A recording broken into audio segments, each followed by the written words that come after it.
On applaudit Pumpkin, Vince d'Aquero et DJ Lyric. Bienvenue sur la scène de votre JT. Alors, en substance, justement, Pumpkin, tu es une trentenaire rappeuse née à Brest, aujourd'hui installée à Nantes, tout en étant passée par Paris et par Barcelone. En gros, tu as la bougeotte, c'est ça? Tu peux pas tenir en place? Exactement. Pour revenir justement un peu aux origines de ton amour pour le rap, ça a commencé avec MC Solar. Exact. Tu es tombée amoureuse de ces mots très tôt. Et Qui sème le vent récolte le tempo. le tempo. Et le tempo, tu vas le faire justement avec une acolyte. Tu vas lancer un groupe de rap à deux quand tu auras 16 ans, c'est ça 16 déjà? ans, ouais.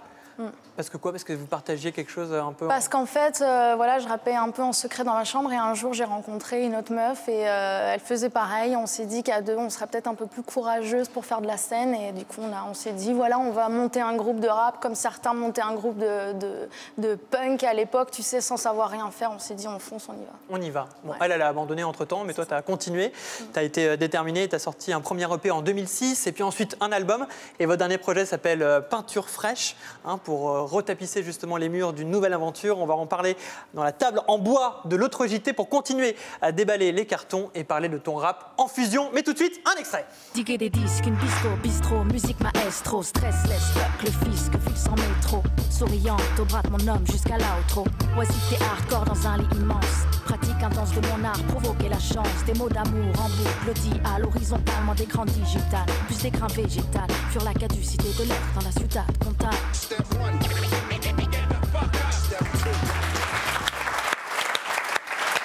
Salut. Ça va? Très bien, merci. T'es bien installé? Très bien. Je présente la bande de l'autre JT. Enchantée. Alors Pumpkin, ton dernier projet s'appelle Peinture fraîche. On vient d'en écouter un extrait. Ouais. C'est quoi l'idée derrière cet album, le fil conducteur? Alors, c'est le premier album qu'on a fait en duo avec Vince d'Aquero, qui était tout à l'heure avec moi sur scène. Donc lui, il est beatmaker, donc c'est un peu le compositeur du projet. Je suis la rappeuse, Plume, et c'est la première fois que je fais un projet en duo. Donc on l'a vraiment pensé à deux. Et là, l'idée, c'est de la peinture fraîche, comme tu expliquais si bien tout à l'heure. C'est vraiment cette idée de nouveau départ, en fait. Voilà, peinture fraîche, on vit tout, déménagement, nouvelle vie, on a quitté Paris. On a fait une petite parenthèse dans la forêt de Fontainebleau pour enregistrer l'album. Voilà. Ça correspond à un déménagement en fait ou... Ah ouais, C'est un déménagement. c'est ça, ouais. Ouais. Ouais, Et après, deuxième étape à Nantes. Question cliché maintenant, comme ça vas-y, c'est fait. Hein. vas-y. Tu es une femme. Est-ce que pour toi le rap français est un univers machiste, en gros, musical machiste? Alors, je considère pas que le rap français soit plus machiste que la société en général, en Ouais, fait, d'accord. tout Tu veux simplement. dire qu'il en est un reflet, mais pas forcément une exagération, enfin Non, une image ouais. de la société. En fait, si tu veux, je trouve que je croise des gens un peu limités dans ce milieu-là, Ouais. comme j'en croise quand je vais acheter mon pain ou quand je vais au supermarché, en fait. Juste pour finir là-dessus, j'aime bien une de tes proses sur un morceau qui s'appelle Rose Combat, donc une référence à MC Solar évidemment. Ne me demande plus ce que ça me fait d'être une meuf qui rappe. La réponse est dans mes textes, tout y est, sans faute de frappe. Voilà. Merci de l'avoir relevé parce que justement j'ai C'était écrit ce texte un jour où je me suis dit que j'en avais assez qu'on me pose la question, Ouais. en fait. Toi, tu disais donc que c'est la place des femmes dans la société qui peut être parfois compliquée. Et dans l'industrie musicale également, hein, Sarah, on voit que c'est compliqué. Mais oui, bien sûr, c'est ce qu'elle disait. Hein, c'est pas inhérent au rap. Hein, la place des femmes dans le monde de la musique est problématique. Et la preuve, avec un petit jeu assez explicite, hein, c'était le webzine québécois 99 Scenes qui, l'été dernier, avait modifié des affiches de gros festivals d'été et n'avait laissé que les groupes où il y avait au moins une femme qui faisait partie du groupe. Et regardez ce que ça donne pour les Eurocaines de Belfort, par exemple. Regarde. Ah, oui, elle plaît beaucoup. Ouais, beau. Donc voilà. Donc ce qui reste allumé, Non, voilà, ce qui s'enlève, ce sont les groupes masculins, Ouais. et ce qui reste, ce sont les groupes où il y a au moins une femme dans le groupe. Donc c'était 12 groupes comprenant au moins une femme sur 62 groupes programmés aux Européennes. Et c'était l'an dernier. Hein, C'était de l'année dernière, ouais. Ouais. Et pareil pour l'année dernière à Coachella, hein, le mythique festival Coachella remporte quand même la palme, on va dire, du sexisme États-Unis, quand même, hein. Coachella. Ouais, dans le désert californien. C'est ça. Et donc, il ne comptait que 13,5% de femmes dans sa programmation. Donc, sur 162 groupes programmés, seulement 22 avec des nanas dans le groupe. C'est quand même assez cinglé. Ça fait peur. Hein.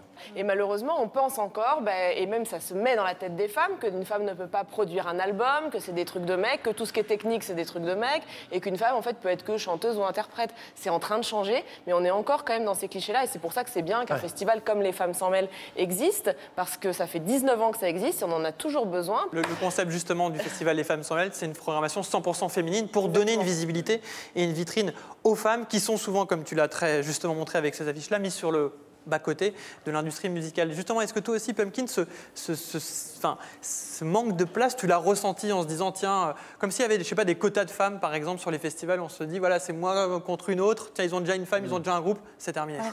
En fait, le truc, c'est que c'est hyper difficile de savoir qu'est-ce qui fait que t'es pas programmé. Ouais. Est-ce que c'est parce que les gens n'apprécient pas ta musique?